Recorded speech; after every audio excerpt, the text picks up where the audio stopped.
Well, hello there. It's another day. I'm Jim Harrington.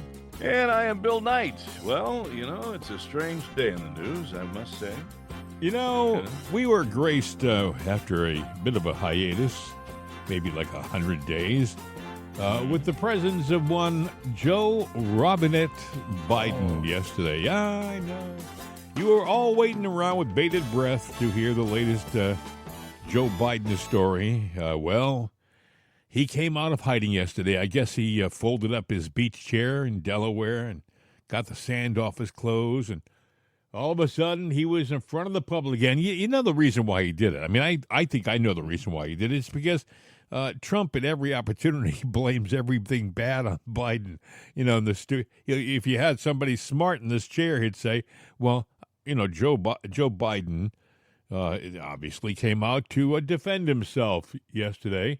If any of what he says in this anticipated speech sounds familiar, it's because he said it about 50 times during his 4 years as president. Here's part one. I remember pulling into the parking lot, and I had never seen hardly any black people in Scranton at the time and I was only going in fourth grade. And I remember seeing the kids going by at the time called colored kids on a bus going by. They never turned right to go to Claymont High School. I wondered why. Asked my mom, why? So in Delaware, they're not allowed to go to school, in public school, with white kids, honey. That sparked my sense of outrage as a kid, just like it does. And these young kids right here can tell you things affect them when they learn about something that's really just unfair and unjust. My dad was an honorable man. And my dad used to have an expression. He said, Joey, your job's about a lot more than a paycheck. It's about your dignity. It's about respect. It's about being able to look your kid in the eye and say, honey, it's going to be okay, and mean it. Well, that's what you're all about. That's what the legislation's about. It's about dignity. Simple dignity. Everyone deserves to be treated with dignity, regardless of their standing, regardless of their economic situation, regardless of who they are. Making sure that more than 60 million Americans who are living with disabilities are treated with dignity is who we are as Americans. That's what it's about. I mean it. Dignity at work, at school, in their communities, in every corner of American life. Laws like the ADA need advocates like you. You're the ones that keep it going, God love you. You fight like hell every single day to make sure the law is respected. And your client... You got to love how he talks like this. And my father said, every man needs dignity. Dignity! It's like somebody stuck him with a pin. The guy, there's no balance to what he says. And I'm telling you, folks, you feel like saying, hey, no, Joe, it's not about dignity. It's about saving the country. Your job is to defend and save the country. It's about keeping us secure. It's about making sure that fentanyl doesn't get in and poison innocent people. I was listening to Rick Harrison, who I like very much. I don't know the guy. Mm-hmm. Rick Harrison is from Pawn Stars, and he's got a great sense of humor. He's got a really fantastic business, and he's got $1 million show. The guy's got all the success in the world. Yet about a year ago, one of his sons accidentally took fentanyl and died. It doesn't know any boundaries, fentanyl. It doesn't say, well, okay, you come from an affluent, successful family, so we won't poison you, but we'll poison the poor slob down the street who has nothing. No, there's no boundaries. Mm-hmm. And so he lost his son. And he said, Rick Harrison said in this interview, he said, listen, I am absolutely 100% convinced that if our country had secured its borders, my son would be alive today. And when he said that, I thought, Bill, I guarantee you most people who've lost their kids over the last 4 years probably feel the same way. Mm-hmm. They do. I mean, look, these dealers out there, they get it. Uh, Now, whether they get pharmaceutical grade, that's either way, it's a bad drug. Or they get it, somebody cooked it up, or Chinese, or whatever it is. They sit there and they try to sell a buzz or give a buzz to somebody to get them hooked. And they become alchemists. They don't know what the hell they're doing. Hmm. You don't know what the hell you're doing if you take it because it's 100 times stronger than morphine, and it's meant for people that are in painful, dying, critical condition to put them in la la land to where it shuts off everything in the brain and you feel no pain, but it does things to the mind. And somebody that gets a bad dose of that, uh, you can almost see through their eyes their soul crying, because it's what it's doing to them. They can't they can't fight it. You know, he said um, everybody who deals with this, everybody in the entire Mhm. chain should go to jail for life. He said, I know that's tough to say, but he said everybody who's doing this, everybody in that chain knows they're dealing with death.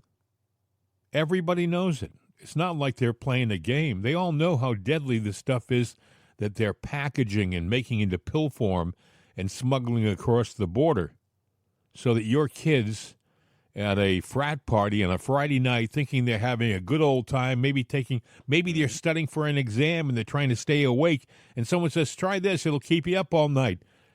And it's the wrong pill, it's fentanyl. All of a sudden they're dead. And I know of people who've had that happen, where the kid thought he was taking speed, which is not good either, but okay, I gotta stay awake. I got a final this week. I want to go to sleep. Here, try this. The next thing you know, the kid's dead.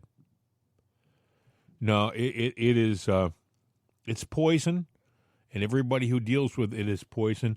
And Joe Robinette Biden, who had all the control and power of any man in this country, allowed it to come in unchecked. Well, but he was talking about racist in there. And from a young boy, it made an annulling impression on him. Well, let's see. In the 70s crime bill and busing act, he didn't do anything to help black No. families and black men. And busing, he was against it. Now, you can say what you will. He was out there talking about the racial jungle and everything else. And he's let the word black slip. I'm sure he's used other phrases too, because let's just be honest. He's just an old white boy that Well, came from an era of racism. 1993, he referred to some criminals as predators, black predators. 2007, during the 2008 campaign, he described Barack Obama as the first mainstream African American who is articulate. what did he say? Oh, Good-looking black guy or something like that. that's Yeah, articulate. yeah. So, in other words, black people are dumb and illiterate, unlike Joe. You know what He's else gets white, me? sophisticated. He talks about Scranton, Pennsylvania, like there's never been a black family in Scranton, PA ever, which is nonsense. Nonsense. Even back in the 40s and 50s, there were black families in Scranton, but he talks about it like, I'd never seen he called it at the time he said colored.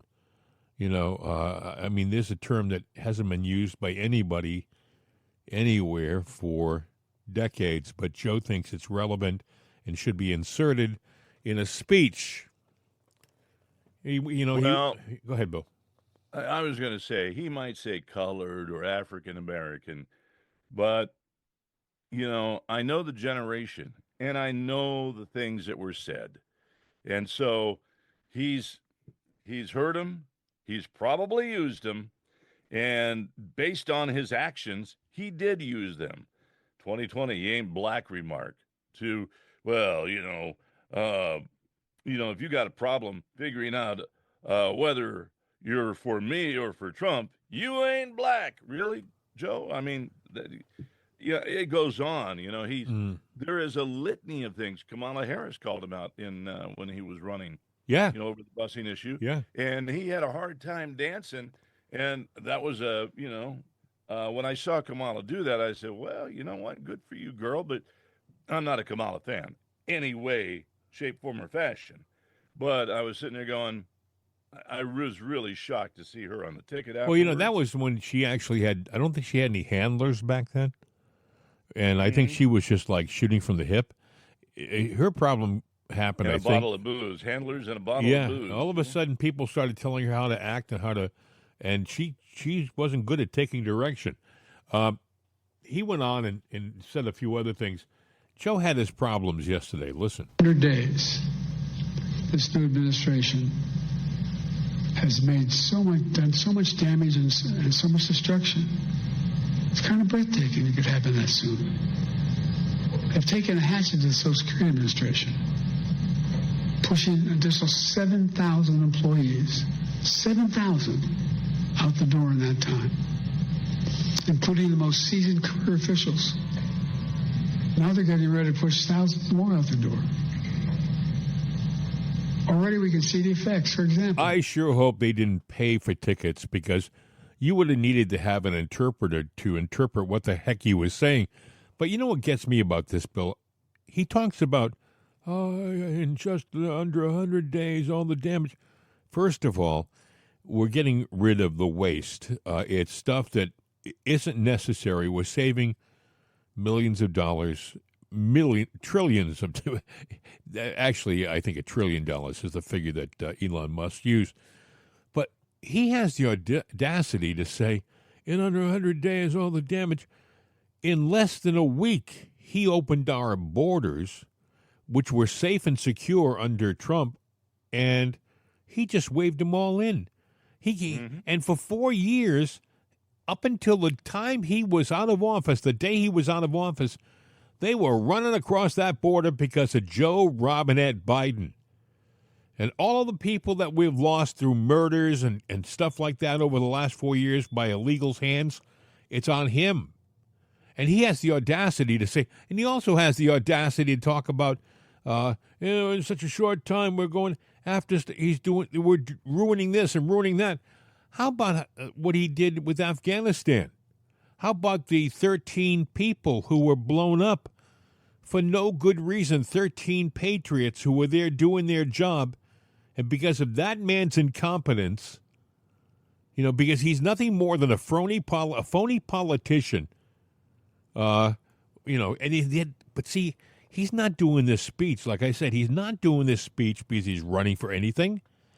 He's doing this speech because he wants to make Donald Trump PO'd. He wants to show Donald Trump that you're messing with the wrong guy.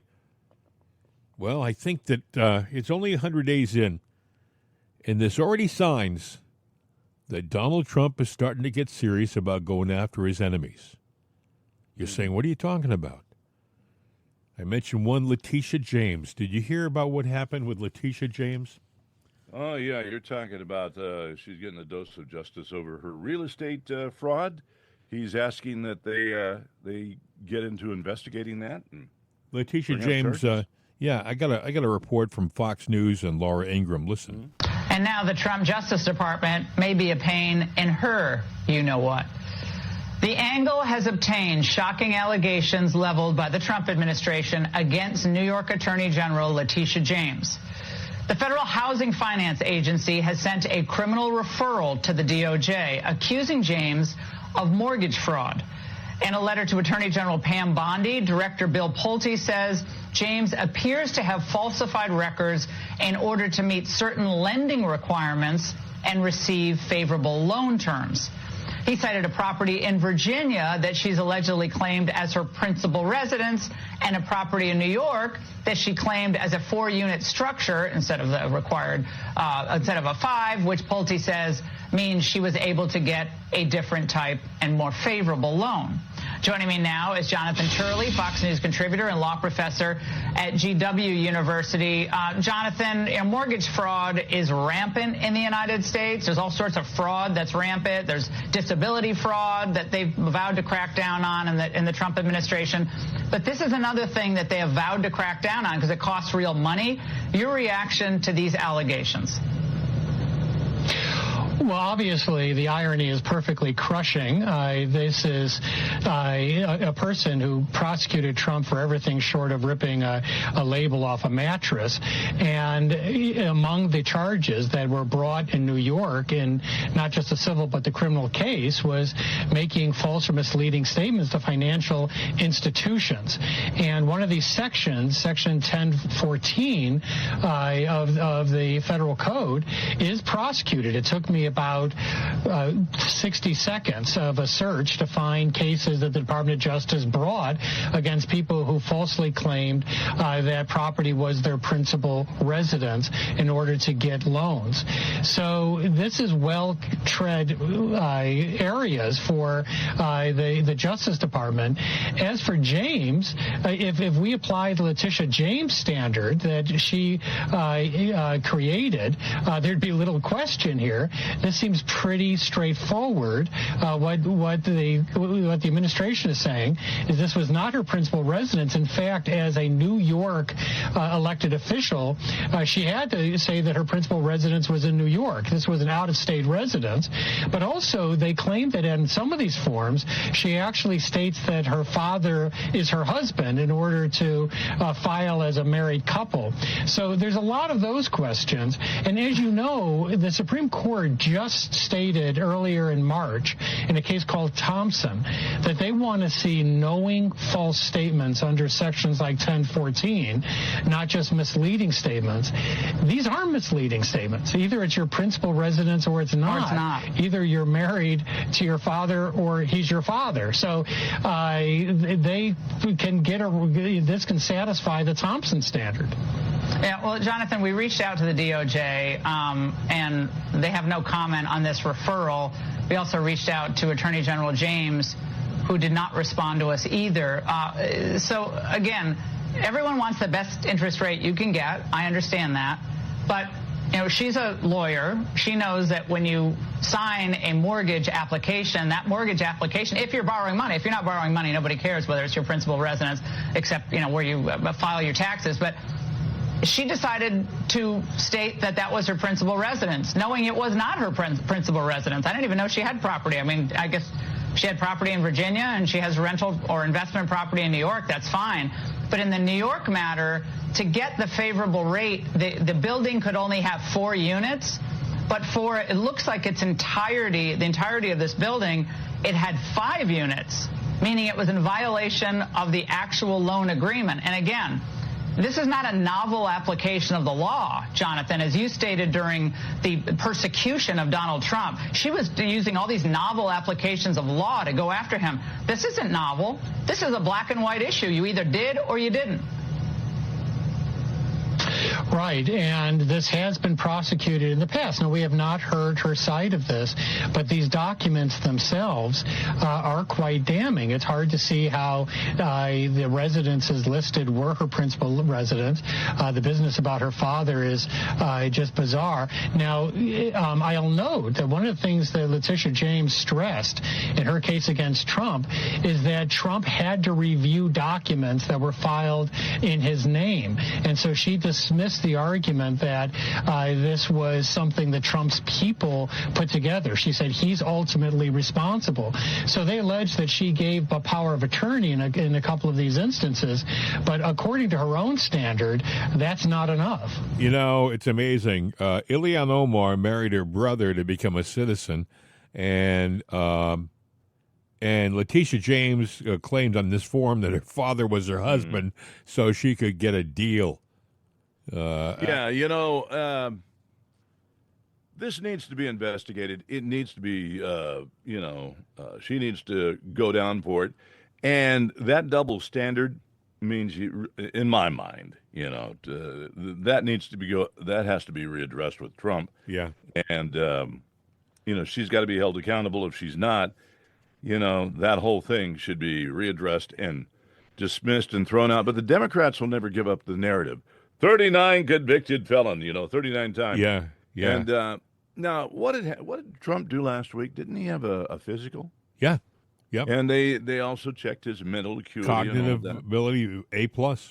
Yeah. So he went through all of that. But yet, see, the Democrats, before he took that, said, oh, he's, they wanted Joe Biden him. Yeah. Saying he's senile and all this stuff. And he had, they're talking about a news story today where they're saying, well, just last week he had a senile breakdown. No. It's amazing. You're absolutely correct. They're trying to build a narrative. Yeah. And they don't care what the truth is because they can cover it. I haven't got the audio, Bill, but I heard it yesterday of Biden saying, oh, why would I take a cognitive test? He said it with almost disdain, like, why would I take a cognitive test? Joe, maybe it's because you don't know who you are and you're shaking hands with nobody. In the meantime, Trump is offered the opportunity to take it. He doesn't have to because he passed the physical. And he said, yeah, I'd like to find out how I'm doing. And he took it and got an A+. The doctors were amazed. He said it in a press conference. I didn't see a story on it. I didn't see a word mentioned of it. No, they bury that from the public, and they go ahead and knowingly throw these negative stories out there. I know this is a shift from your story, but it kind of all leads together, and they're doing this now with everything out there. I had a thought here in my mind, and Letitia I guess James, I'm not cognitive. It went out the window. Maybe you should take a test, Bill. Yeah, I might fail it right now.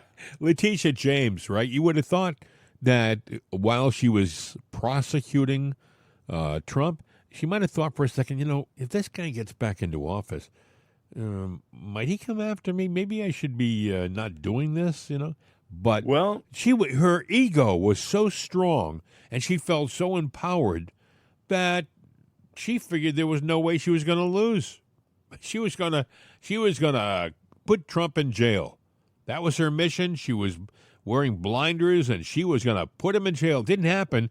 And now she's in a bit of a difficult situation. Okay. Did she go ever to Washington when Biden was in? Yes, she did. Okay. Now, I forget the name of the rep. Is it Laura Freeman? She's the one that said that each week the Democrats with left-leaning attorney generals, 75 of them. Oh, yeah. They get together weekly. Yeah. And they sit down and they try to contrive ways that they can go after Trump with lawfare. This is now. This is happening now, every week, right now. It's going on every week. Oh, he's such a criminal. But Letitia James was going to the White House. What's her name down in Texas, the little girl down there that's now in trouble with the law? Crockett? Jasmine? No, not Crockett. Okay. The lawyer that went after him for Georgia. You're talking about the one down in Georgia. Yeah. Georgia. And I can't think of her name. How soon we forget? Fami Willis? Fannie. Yes. See, Yeah, we both Fannie need to take that test. Yeah, Fannie be tender with our Trump. Yes. But either way, she went to Washington. So a lot of this stuff, and it's no rumor. Yeah. It's a fact that Joe initiated and Obama initiated a lot of this. Wasn't and that a probably Bee Gees Hillary song? on it too. Wasn't that a Bee Gees song? Fanny be tender with our Trump? Yeah, wasn't that a Bee Gees song? Yeah, Fannie be tender with my love, and I just turned it to Trump. Yes. But either way, they have been doing this, and I'm sorry, but there was a movie about it called Absent Malice, and you can sit there. And they're walking a fine line because they have malicious intent, which is malice. Bill, here's why they figure they can do this. Joe Biden, with the stroke of a pen, instead of having individual process for each illegal coming across the border, with the stroke of a pen, he paroled all of these illegals who came across, meaning we don't have to evaluate each and every one of you. You're all pardoned. Come on across. He did that. So Trump last week figured, okay, if you can do that, I can do it in reverse. And Trump, with a stroke of a pen, he eliminated that parole. Bingo, right? It didn't take 2 days for a district justice, a lawfare district judge, federal district judge, to pop out of her mole and say, no, you can't do that. I'm ruling that each and every one of these people have to be evaluated individually. That means if 10 million people came across and were pardoned as a group by Joe Biden, that was okay. But if the same pardon by the same official, the president, is removed, you can't do it. It's two different sets of rules. They can do something, and the judges don't do a damn thing. But when Trump does the same thing in reverse, using the same laws in reverse, they're all over him like flies on manure. See, Trump announces what he's going to do. We knew he was going to do the tariffs before he ever did it. And the day that he did it, Schiff was right there at the table going, well, we're going to investigate insider trading, which means, and Letitia James is now going, yeah, we're going to get a New York investigation on insider trading. And I'm going, okay, this is now getting into that malice and malicious intent that I'm talking about. I'd be curious to know if she's been on a secure phone call or a conference call, or has again been recently in Washington to meet with these people and Schiff too. And because they're laying this out, it's just like the news narrative. And I know that they've got moles inside of in the White House that, even though you might have your administration go, okay, I think we've got all a crew on our side, but there's a secretary or something somewhere that goes, all right, I'm a sleeper cell, and I'm going to take this, and I'm going to sneak this information so they get a heads up. Now, what I would say, anybody listening to the podcast and maybe knows somebody that's a sleeper on the other side of the fence that's conservative, that knows something, might be a good time for you to give them a dose of their own medicine. Yeah, you put yourself at risk. But you know what? What's more important? Them doing what they do, or to get a dose of their own medicine and be caught with their hand in the cookie jar. Because even when they're caught, the news covers it up. I mean, but we've got to start playing back, but with evidence here. Here's what's happening. I don't know if you heard about this. Pete Hegseth, right? Yeah. He's the Secretary of Defense. He let that guy go. He removed a guy named Dan Caldwell, who, by the way, from what I've heard from people who know Caldwell, it was a big shock to a lot of people because he's an affable guy, and everybody thought he was a straight shooter.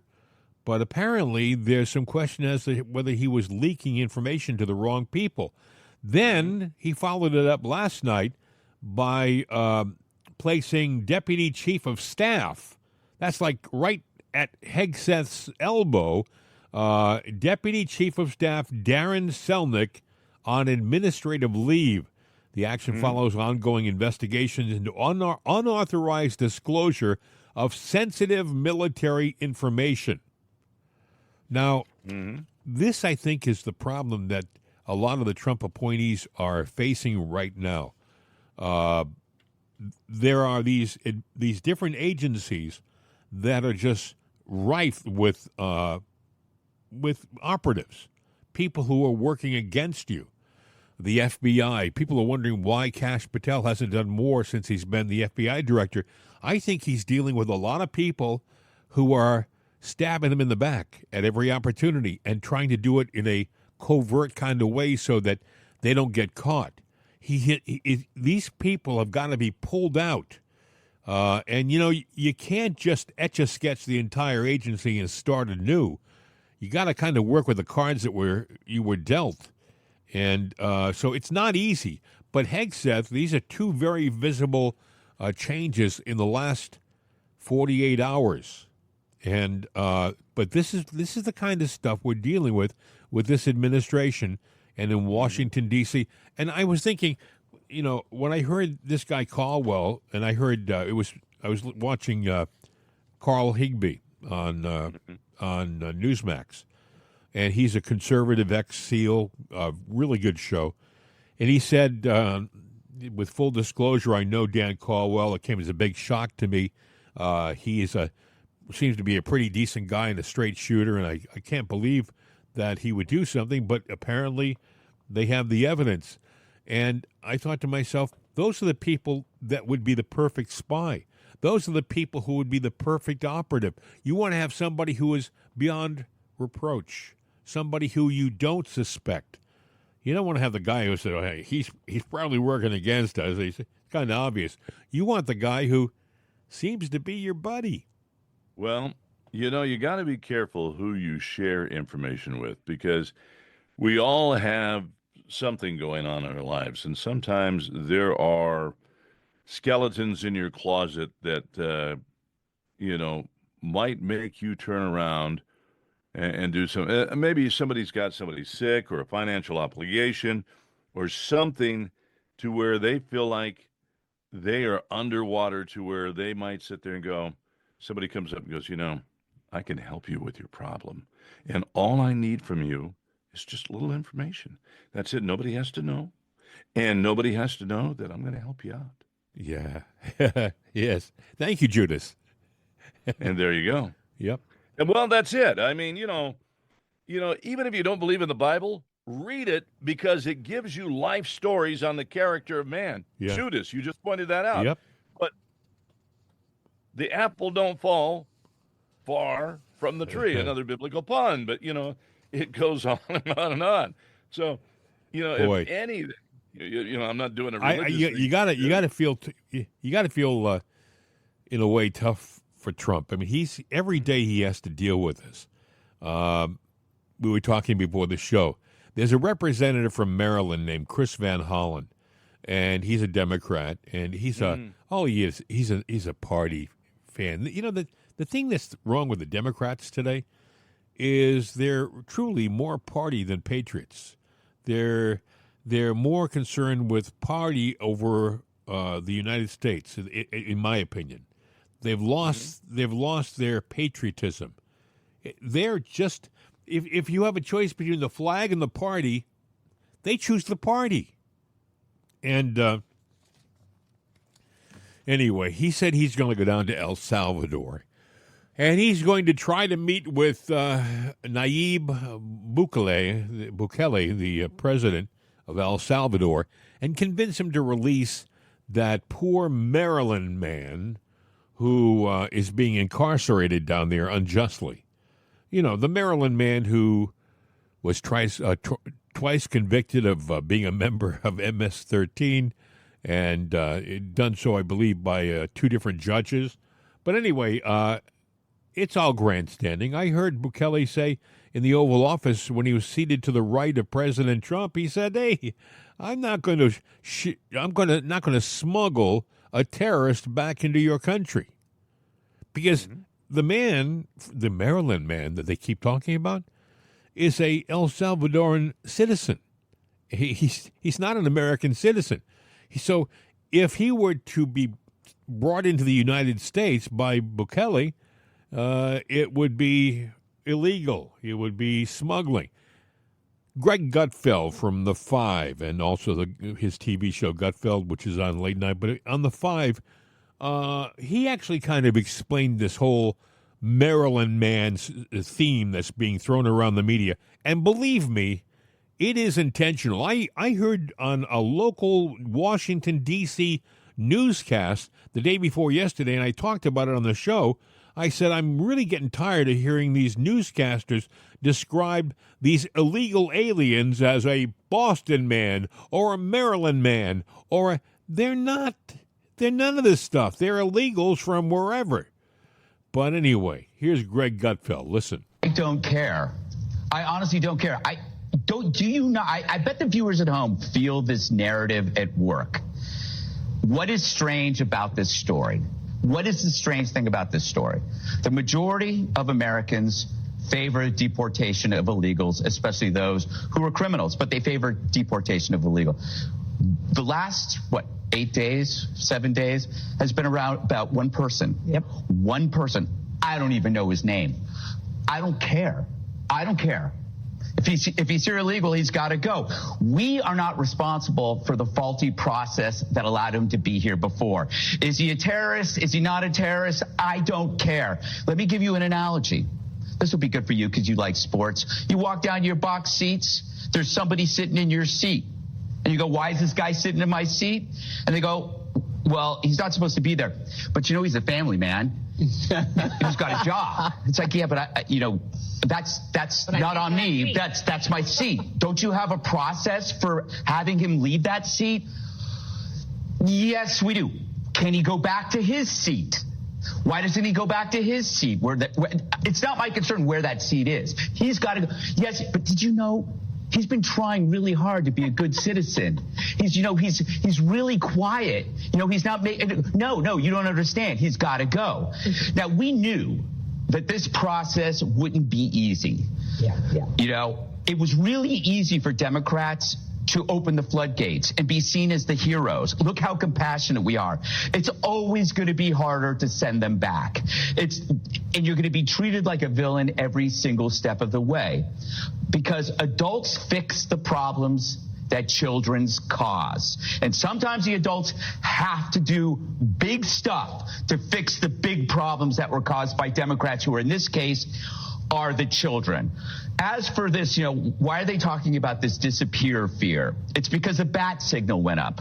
Last week it was chaos. Now it's disappear fear. You put it on the mountain of imaginary concerns, along with paper straws, the climate apocalypse, Russian collusion, white supremacy, Musk is a Nazi. This is what I mean when you can feel the narrative. You can feel it. You go like, oh, now I understand this.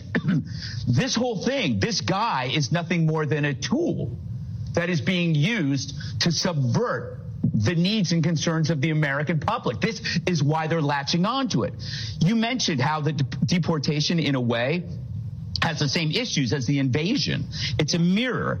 Biden opened the border, millions came in, and surely murderers and rapists were part of that. Now we're deporting hundreds of thousands, and surely one or two might not be criminal. However, compare the error. In one of these errors, Americans don't die. At worst, a guy gets sent to a country he doesn't want to go to. You know what? I can live with that. Into a prison camp, not just out into the wild. Look, I'm sorry, Jessica. I understand your concern, but I refuse to care about one person who's an illegal alien when the mental shelf space that I have is now reserved for victims of crime, which I've been talking about for years. This manufactured narrative, family man, father of three, coming from the media, who with the same intensity talked about having children was bad for the climate, are now telling us that when you have children, you are now a pillar of the community. If that guy was a white American citizen, they would just call him a MAGA extremist. But he's an illegal alien and he has kids, and now he's the spirit of the community. He's a good guy. Yeah, but in addition to that, there are two courts that ruled he had his due process. Yeah. No one, I don't care about any of that. 60 Minutes found that 75% of the people who have been sent to that prison do not have a criminal record here. Have not. Yes. All right. Enough of this. Now we're getting into the leftist loons on the panel who are trying to justify returning him. I'm with Gutfeld, and what the left has done, Bill, is they have effectively minimized the illegal act of coming into this country unauthorized as being no big deal. It is a big deal. It's not really a crime. They just got across our border, and here they are. Put that aside, they're really good people. Well, let me tell you something. Plain, simple, and to the point. A country, and this is fact, look all around the world, a country without a border is not a country. Of course. So, you take issue with that. Well, it's just one guy, all right? It's one guy followed by a million guys and gals. Yep. And all of a sudden, the walls go down, and we are no longer the United States of America. We're a free-for-all. which there's a lot of people around the world that would love to see that, because it would be the end of democracy, and democracy could be over anyway.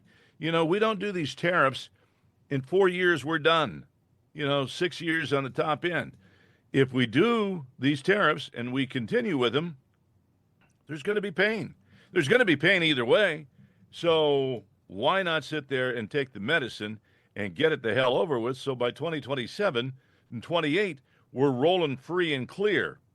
I have a question, Bill, to ask Chris Van Hollen. Where the heck was he when American citizens were thrown into the prisons over the last 4 years because of January 6th? I'm talking about 75-year-old grandmothers who just happened to be caught up in the spirit of the, quote, protest, and who walked maybe through the Capitol like they were on a tour bus trip from wherever.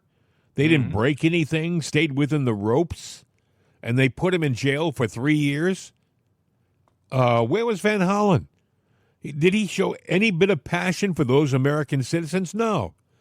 How about Ashley? Was there any Democratic support for Ashley Babbitt, who maybe was in the wrong place, definitely was in the wrong place, because she was murdered by a Capitol Hill police officer who the Democrats applauded when they promoted him to lieutenant and gave him an award for his efforts, because he was so brave. He pulled out his 9mm and shot her dead through glass.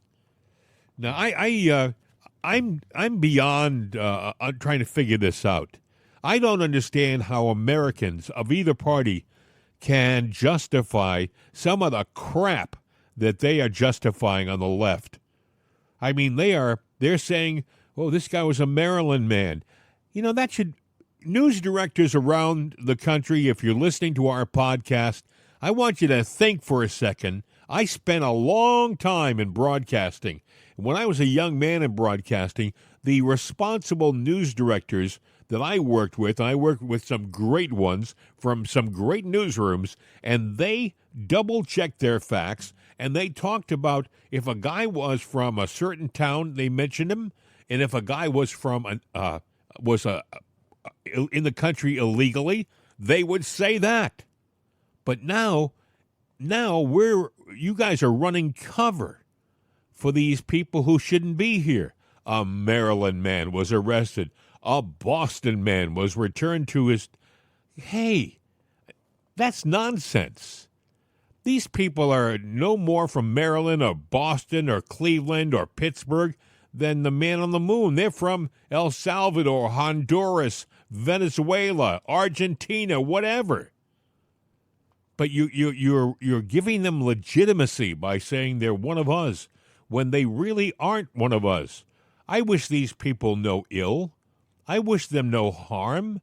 I wish that they would do the process legally and normally, in the way the process was set up to be used. Not come across the Rio Grande, use clippers to cut through barbed wires, or maybe even acetylene torches to cut pieces of a brand new metal wall out so they could squeeze through and sneak away into the bushes. That's not how it's done. Anyway, I could go on and on. Did you hear about Katy Perry?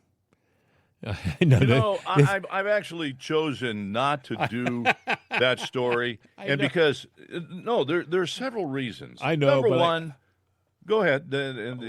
I got a piece of audio I wanted to play. I know why you're saying it, Bill. I agree with you, but you don't know what I'm going to say. But go ahead. I think I do. Because I think I agree with you before you even say it. But my comment was about Jeff Bezos. Well, Jeff Bezos is, he's the guy who founded Amazon. He's a billionaire, one of the richest guys in the world. At times he's been the richest guy, but he's not now. That's Elon Musk's banner. But Jeff Bezos, he sends rockets into space, but it's more like a Disneyland ride than it's a circus ride. It really is. For the rich and the famous, because they can. What does it do good for mankind? Not a damn thing, but it does good for their egos. And, now they're technically astronauts because they're crew members.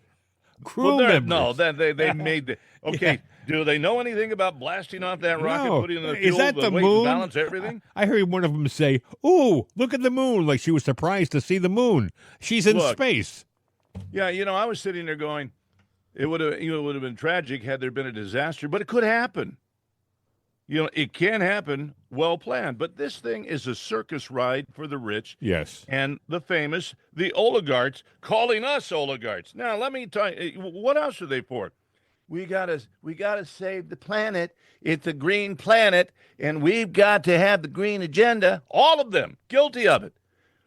How much crap was put into our atmosphere when that damn thing took off? You're not supposed to be that observant. Shh. Be very, very quiet. No, they just blew their whole argument and agenda out the frickin' window. Yeah, I know. But I got to tell you, you have to question Bill. Jeff Bezos. Mm-hmm. He must be kind of a strange guy. I'll tell you, give you a reason why. First of all, he dumped his wife of many years because for a young bimbo. Yeah, he for one of the girls who was on that.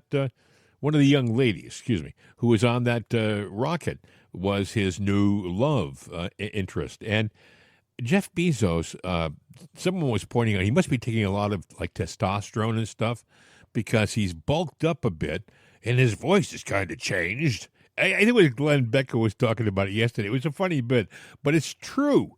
And, he sends, if you look at the symbol of Amazon, it looks like a phallic symbol. An erect phallic symbol, okay? So does the rocket. And I was these feminists got into a prick to go up into the space. Shh, be gentle. I'm sorry, but that's what they did. Well, they talk about being feminists, and like you say, they get into a phallic symbol and go into space. Yeah, I'll tell you what. They got my attention with it. I feel the cause. But I got to tell you. Ladies, and let me ask you something. What? If this is so damn safe, and he let these women the love of his life, yes, I wonder how much insurance he has on her because he put her in a rocket and he won't go up in himself. Well, shh.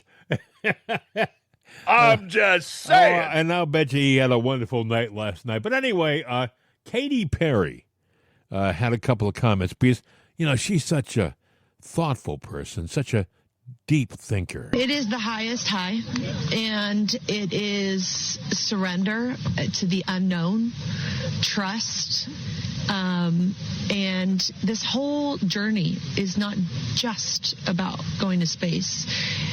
It's the training, it's the team, it's the whole thing.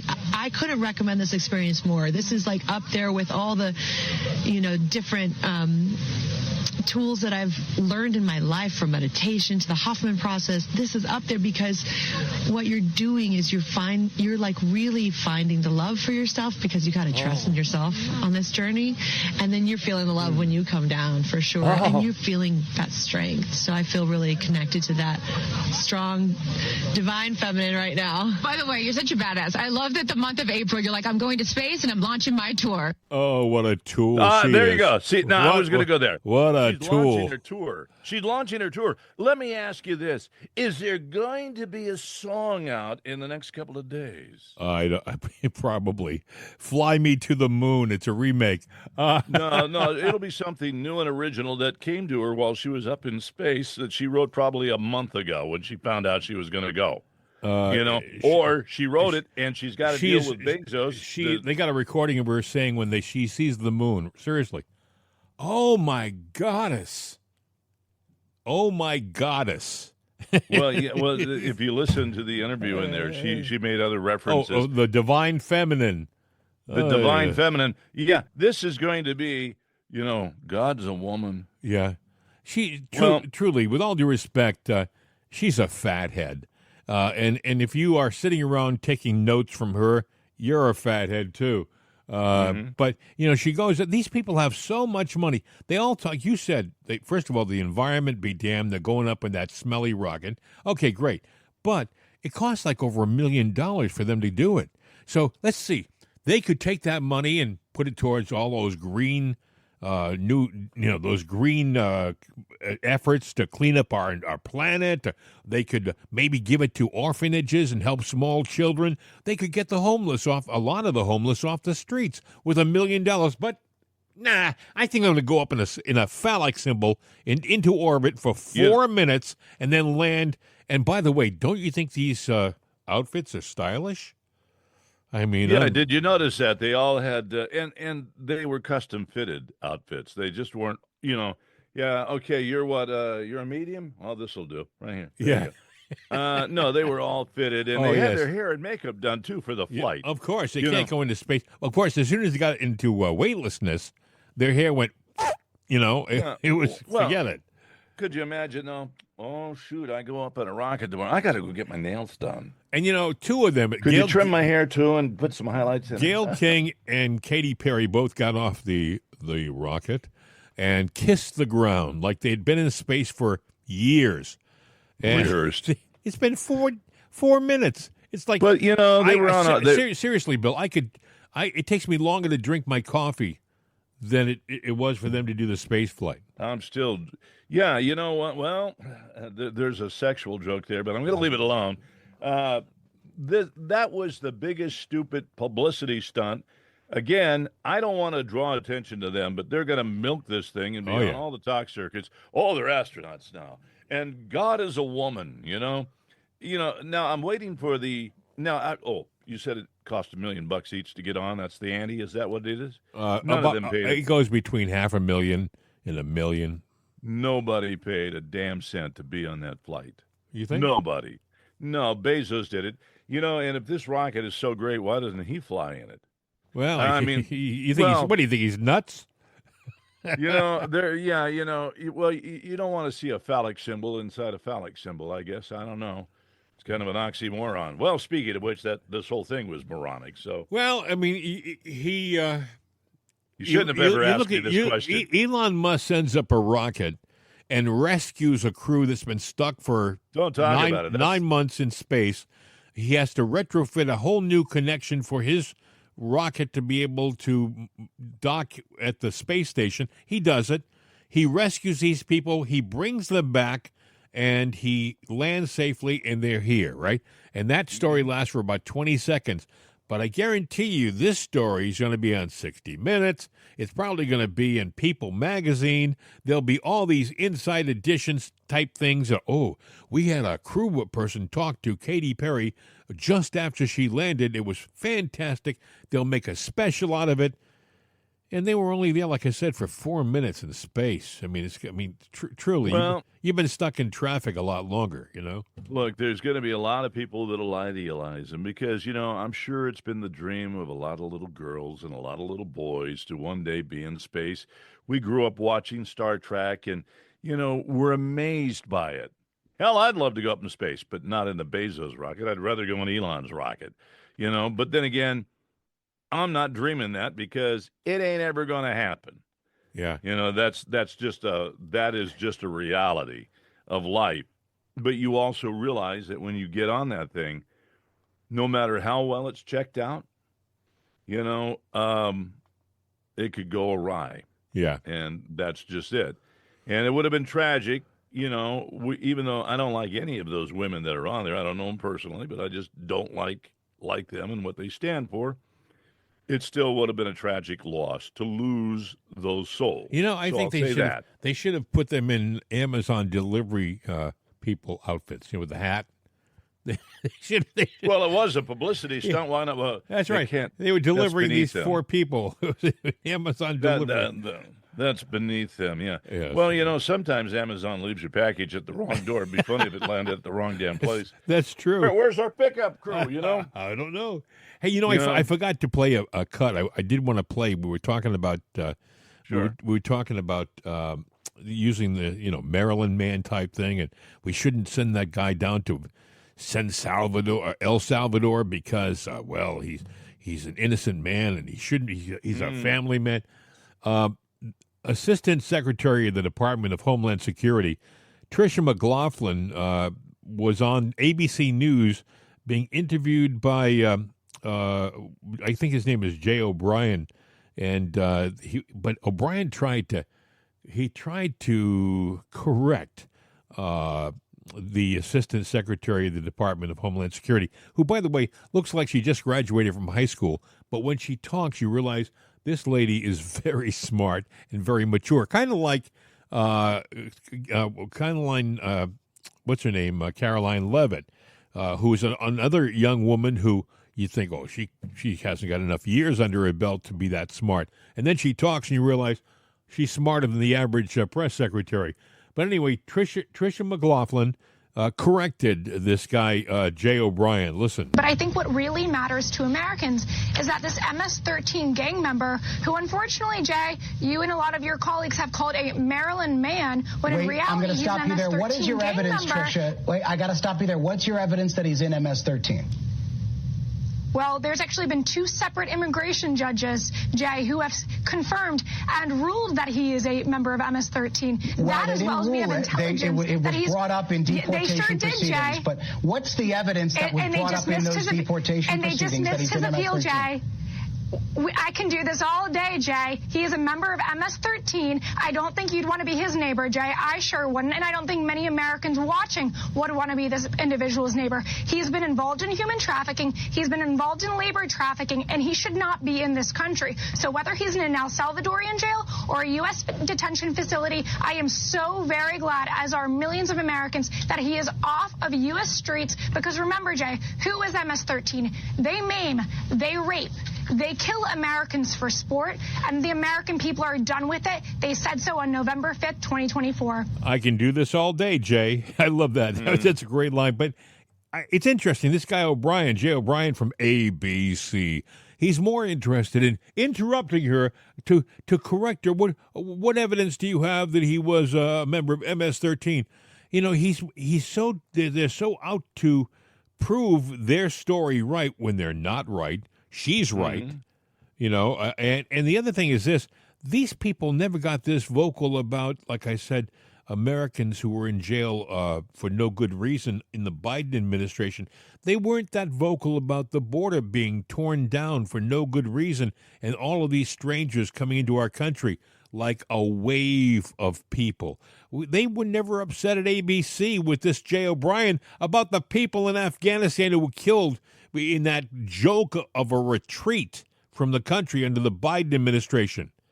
They were never upset when we had a Secretary of Defense or Secretary of State, Lloyd Austin, Secretary of Defense, who disappeared without telling anybody. Oh, I got to go have some health stuff done. Don't tell the president. Don't tell anybody. I'll just disappear. That wasn't a big deal. And ABC didn't make it a big deal. But they're fighting like hell for this guy, this Maryland man from El Salvador.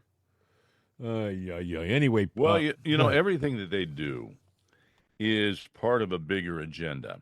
Go back to the story we talked about earlier where the Democrat representative said 75 attorney generals, they have war room meetings once a week with Democratic leaders talking about lawfare and warfare. And I was noticing in some of the stories, a lot of the stories, and it has a date stamp. And it's very important that you understand the date stamp. But the rule of law, because I saw Letitia James thing here while we were sitting here doing this, and she's talking about the rule of law, the rule of law. When did this come about? Well, I guarantee it came about from one of those war rooms, and it became a talking point of the Democratic Party with January 6th. January 6th, there's proof that was planned and engineered. It wasn't a Trump thing or these January 6ers. It was a setup by Schumer, Pelosi, and the crew. And I guarantee the attorney generals were in on it too. Well, we can take this, and here's a poll that says, that could be right because it started at January 6th and that's when they started using it. Public perception polls show polarizing trust in the rule of law. 70% of Democrats express confidence in the judicial system when it aligns with their priorities, but 40% of Republicans do. The split, the divide, and those meetings, the malice, the the attorney generals sitting together, 75 of them. Is that what you're talking about? Yep. Yeah, the 75. And I'm sitting there going, it was all part of a plan and a narrative to make things stick. Just like they're trying to go, well, 39-time felon. But, they changed a lot of the rules of law, the legal rules of law, of him being able to defend himself and have witnesses. They changed those rules, so it's not the rule of law. Rule of malfeasance, I don't know what you'd call it. I got the impression they're going to do those meetings for the entire Trump term. They're going to try it every week. They're going to meet to try to think of something to throw at Trump so they can interfere with his success. Yeah, the thing is, keep him off his agenda, because that will be their selling point. He promised to do this, but he didn't do it because we did this behind the backgrounds. Yeah. They don't want to sit there and they don't want to showcase the weasel in them. Yeah. They just want to, they want to show the damage that they have done. What they should do is they should get a good cup of coffee. Yeah. Everybody should just chill for a second. Take a deep breath. Pour themselves maybe a cup of Jim and Bill's Right Side coffee. Jim and Bill's Right Side coffee. There are other coffees out there, and some of them are okay. But Jim and Bill's Right Side coffee, par excellence. It's delicious. You'll love it. Par excellence. You like that? Yeah. All those 5 years of French 1 really paid off. Anyway, yeah. But I got to tell you, it is something that you have to kind of look for because it's not in your stores. It's at rightsideshop.com, rightsideshop.com. Or you can go to it'sanotherday.com, and we have a button on the upper left part of the screen. You hit that Right Side Shop button, and there you are. We take you right to it. You'll get a great cup of coffee with Jim and Bill's Right Side coffee. You can give it to friends. Even liberal friends can drink the coffee without any adverse effect. As a matter of fact, it might even turn them around, make them a more thoughtful intellectual, yes. And it grows hair, too. Well, I don't think so. I don't think so.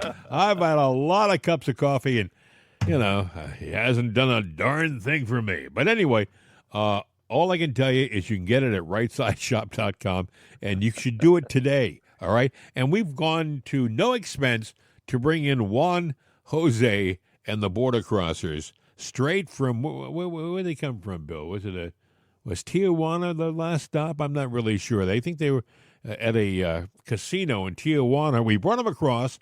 We gave them casino in Tijuana. Actually, there's only one kind of bar in Tijuana. Yeah, Tijuana. You don't want to go there. I'm being gentle. I think what we did is we gave them a raft, or was it it was some kind of flotation device, an inflatable, and they came across the Rio Grande. And here they are to sing our jingle. Wake up on the right side with Right Side Coffee. So wake up on the right side with Right Side Coffee. I love those lyrics, and they've gotten very good at those lyrics. They practice every day. They do. You think that we play a recording. Nah, that's not true. That's live. No, that's live. Yeah, that's live Memorex. Hey, another interesting story, Bill. Harvard University. You really have to wonder how they make things, how they can struggle along, because their endowments, the promised money to Harvard, it's only $53 billion. You don't know how they can make it work. I know. It's amazing. You say $53 billion. How do they pay for the lights? Well, apparently we give them normally, out of your tax money, which, by the way, you should have done your taxes yesterday. So, I'm saying if you haven't done them already, I did them a long time ago. I already got well, my you're responsible. But anyway, out of that money that you give to the U.S. government, a chunk of it goes to Harvard University. How about $9 billion a year? $9 billion. So don't they have a surplus? They got more money, Bill. Seriously, they could let everybody go to school on a scholarship for 10 years and they wouldn't feel it. But they won't do that. No, they're a money-making operation. So Trump has said to him, look, if you don't follow certain things, you're not going to get that $9 billion. Of course, Barack Obama, who was I believe of course. he was a graduate of Harvard at one point. I'm not sure whether it was undergraduate or whether it was for a master's. Oh, wait. Did he get his law license there? Did he go to Harvard Law School? Well, anyway. Oh, well, let me just point something out. What's that? That's actually good to know because, do they stand by what they teach? Well, I don't know. The only reason I ask is because he had his law license taken away. Well, you won't hear that. They're not going to write that up in any kind of like brochure saying Barack Obama, who lost his law license. Pardon? Really? They both got it for fraud different times. Well, don't feel bad because they still can afford. Is that what they teach at Harvard? It's good to know. Yeah, they still can afford their $10 million house in Martha's Vineyard. Now I know why. Yes, but anyway, Scott Jennings was on CNN talking about Harvard. Listen. I think as a political matter, if you went out and argued that to the American people right now and said, well, we're just not going to make it as a country unless we give $9 billion to Harvard that's sitting on $53 billion, you'd get your ass kicked, I imagine, in a political campaign. Now, don't misunderstand. I wish Harvard would actually work something out here. I do agree that these universities are important. They do important work. But I don't agree that we need to continue to fund people who won't listen to us when we say, you have problems. I would argue that it's a national security problem that these Ivy League colleges are turning out people who fundamentally hate Western civilization. But you... I got to tell you something. All right? Just a little pull over to the side of the road. Harvard and Brown and Princeton, these Ivy League schools they're great. And you end up graduating at the end of 4 years with a bachelor's. Okay, you go to a state school, you go 4 years there, you end up graduating with a bachelor's.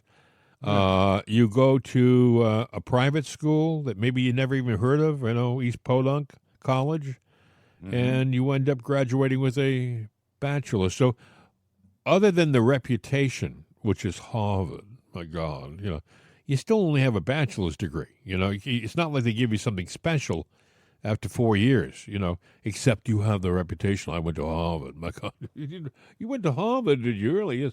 Would you pass the Glay So what you're really telling me is it's just how they market the thing. Of course it is. Yes, it's a business.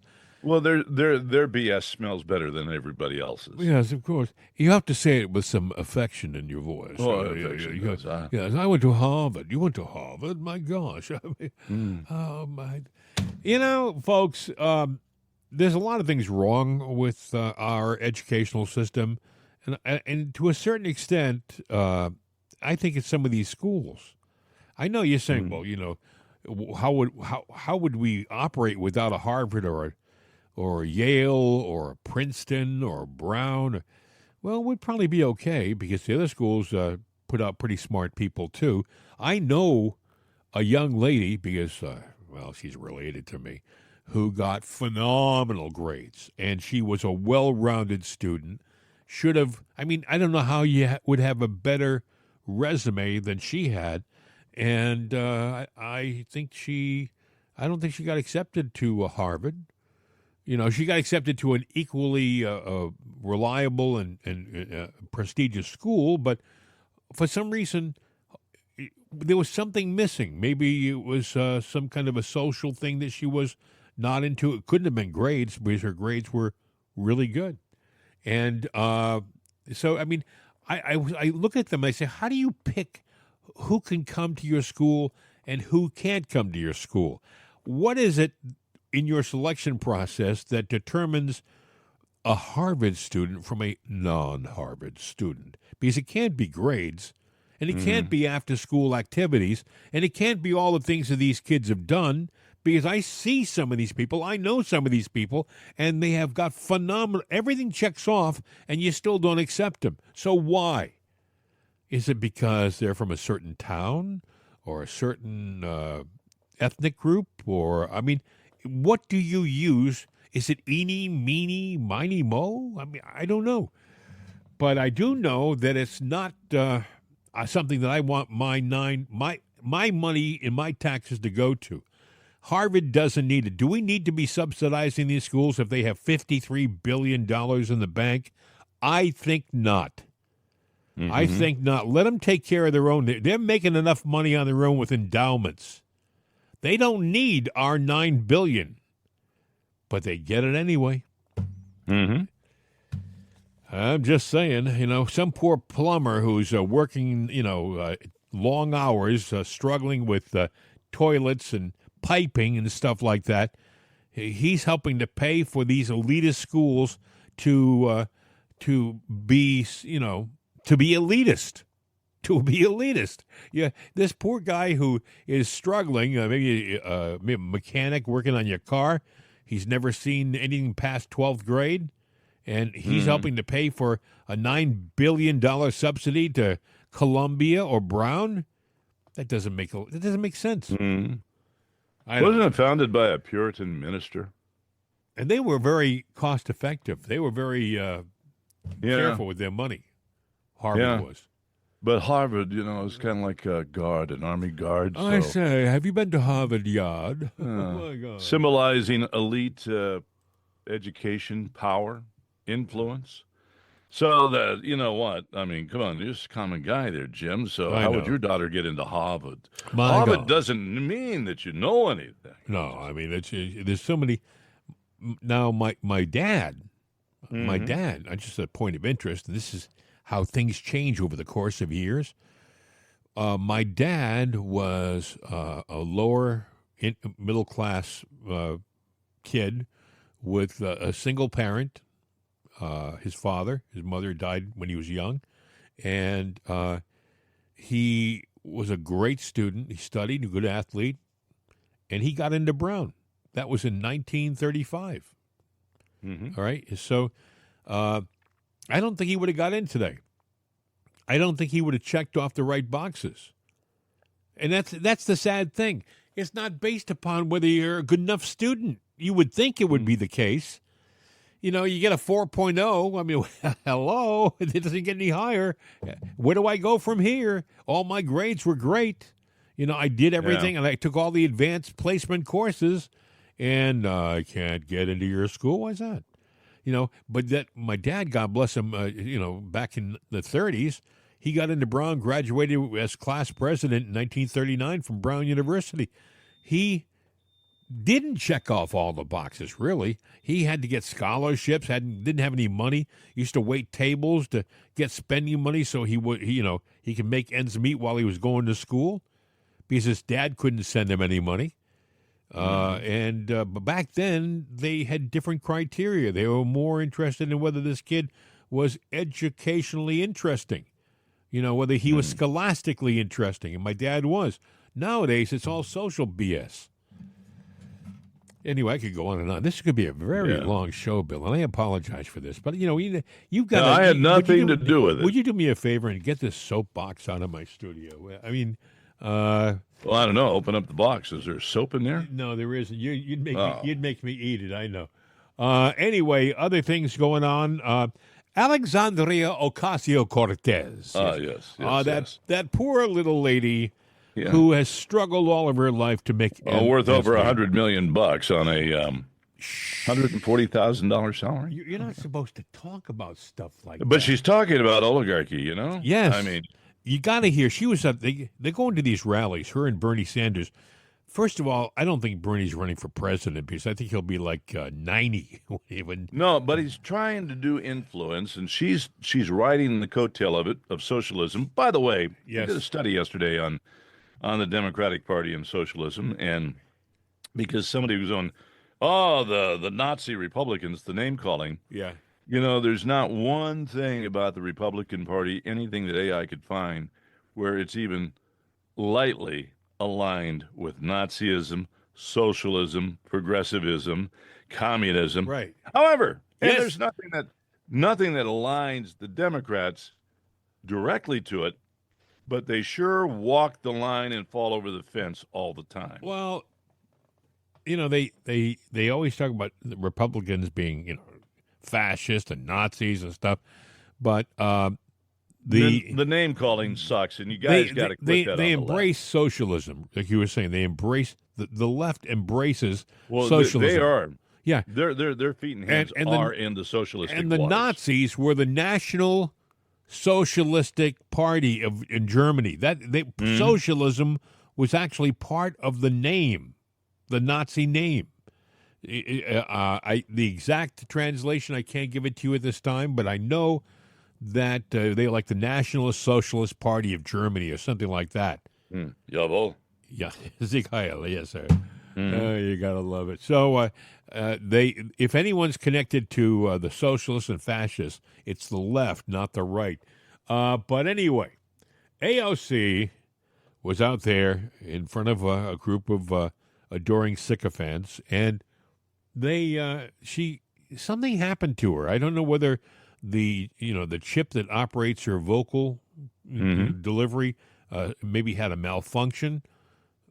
I'm just saying. I'm not saying she's artificial, but all of a sudden, as she's talking about Wall Street, I want you to listen to how her inflection gets a little strange. Listen. Donald Trump is a criminal who was found guilty of 34 felony counts of fraud, liable for sexual abuse. Of course he's lying and abusing and manipulating the stock market too. Okay. Two? Let me tell you something. Doing that little thing with your voice? Yes. You sound like a wicked witch, actually. But, Hillary did that, did something with her voice. Kamala, did something with her voice. And you see where that got them. Well, remember Hillary, she did this. I don't feel no ways tired. I come too far from where I started from. Nobody told me that the road would be easy. I don't believe he brought me this far to leave me. You know what amazes me is they really do think that their audience is ignorant to be so, patronizing. Yeah, they're mocking. They're mocking you, Jim. They're mocking me, yes, Bill. And anybody listening, male or female, you're being mocked by Hillary, Kamala, and AOC. And by the way, AOC, baby girl. That's a Puerto Rican phrase there, baby girl. And yeah, I'm being a little slanted here on this, but, I've noticed at your rallies, the past dozen or so, I've seen news footage on. You wear the same damn white shirt and the same blue jeans.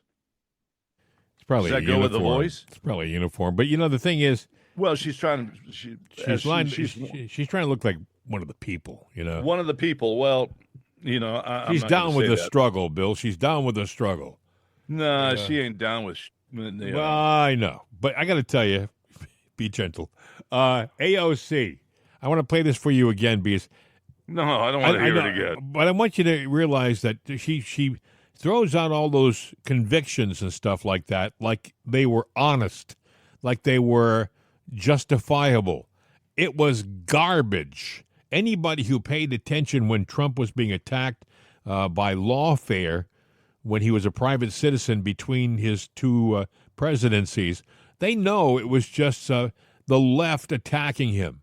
And it was a predetermined outcome no matter what. He could have had F. Lee Bailey cloned as his lawyers. He would have still lost because it was predetermined. But now they throw it out there like it's a proven fact, and it is not. But I want you to hear how she says that little upswing on her voice again because it deserves a second delivery. Donald Trump is a criminal who was found guilty of 34 felony counts of fraud, liable for sexual abuse. Of course he's lying and abusing and manipulating the stock market too. So are they cheering for? Are they cheering for her message or her delivery? Hey, she sounds like one of us. Yeah, this is how I talk. This is how everybody should talk. I immediately thought of the Swedish, Jump and Jiminy. He's abusing his things too. Well, if Tom Hanks came back to play, a female Forrest Gump, he might sound like that.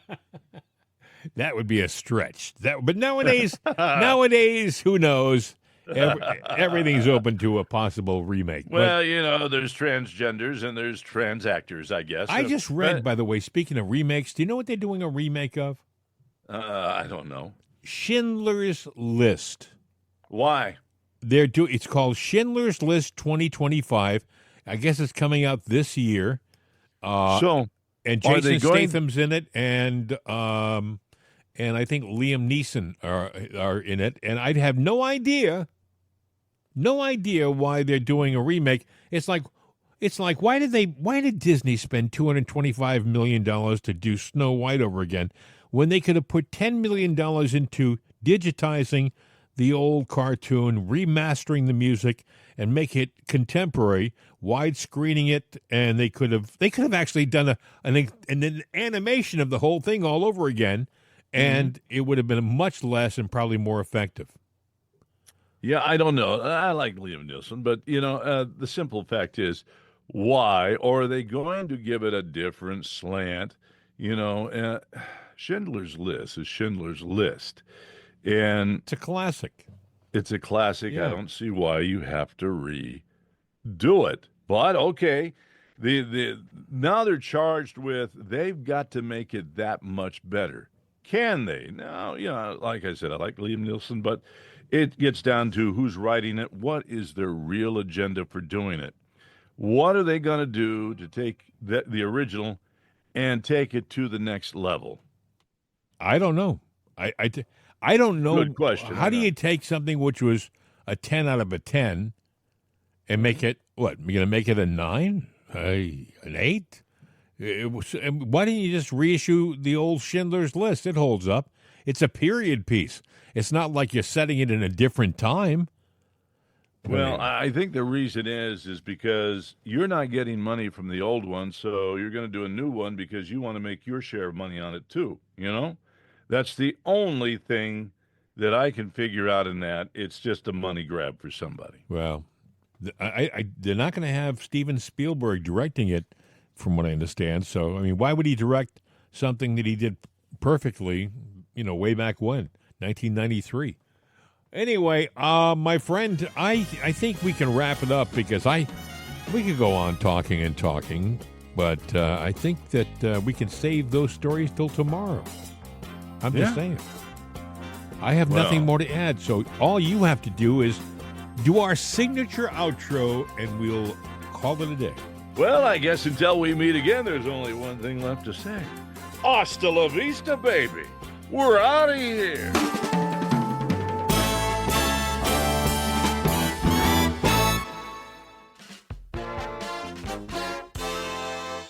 This is CRN America.